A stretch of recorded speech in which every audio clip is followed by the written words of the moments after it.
বাংলাদেশে বসে বিভিন্ন দেশ থেকে ডলার রিঙ্গিত আরএস ইনকাম করছি। আমি দেখাবো আমার স্লাইডে কিন্তু আছে, কারণ আমরা আসলে দেখাই বিশ্বাসী, আমরা শুনে বিশ্বাসী না, আমরা দেখে বিশ্বাস করি, রাইট কিনা? আমরা দেখে বিশ্বাস করি। যেমন আমাকে দেখছেন, অনেকে আমাকে অনলাইনে দেখেন, আজকে ফিজিক্যালি দেখছেন, রাইট কিনা? যে হায়দার ভাই এখানে এসেছে, চা ভাই এসেছে, রাইট কিনা? সো আমরা আজকে দেখাবো।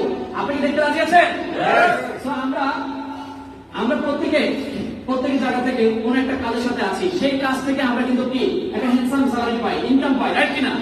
একটা ইনকাম পাই। আমরা কি সেই ক্যালকুলেশনটা জানি আমরা কত টাকা পাই? আগামী 5 বছরে আমরা আসলে কোথায় যাচ্ছি?